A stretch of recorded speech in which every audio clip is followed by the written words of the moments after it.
Video in this series, and as you can see, we're kind of starting to get a general view of how this hole is shaping up here.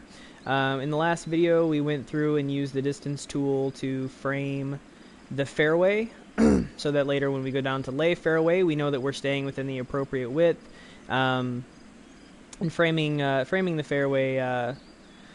Framing the fairway appropriately. Man, sometimes I talk and I just don't know what I'm saying.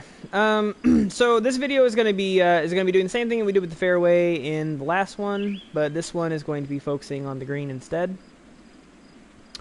So we're gonna pop out the distance tool again, and this is it's what I like to call the X method. I don't know if anybody else really does this, but when I was first designing, I was really concerned with whether my too small of green, you can seem like you're trying to trick the golfer and being unfair.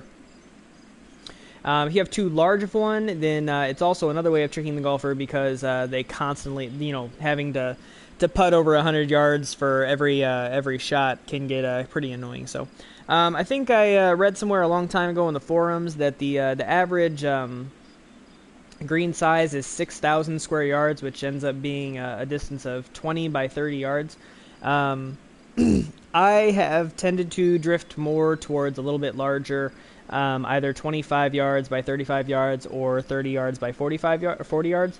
It depends on how firm of a course I'm making. But no matter what, whenever I'm doing a green, I like to draw an X over the green to kind of decide what I'm doing here. So something that's very important whenever you're laying a green is deciding how you want to orientate the green based on the approach shot. So in this case, the approach shot is going to be coming from this direction. I want this to be a difficult shot. So as we discussed earlier, your difficulty, you really don't want to over bog the course with too much difficulty, or the hole with too much difficulty. So we discussed that the initial drive should be fairly easy. There shouldn't be a lot of difficulty, but the difficulty from the second shot will be whether or not you want to cross what is eventually going to be a giant lake here. So I want this to be a difficult shot. So what I'm going to want to do is make it so that the green is very shallow front to back. I don't want there to be, if you're going to decide to cross here, you're going to have to really pull off a good shot, and you're really going to have to stick the landing with what ends up being a pretty big, either a 3-wood or a 5-wood.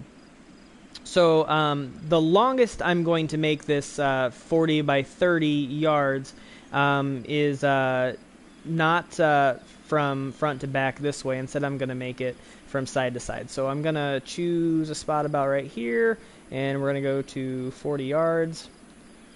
And then I'm going to choose a spot towards the back, and we'll actually make it 30 yards.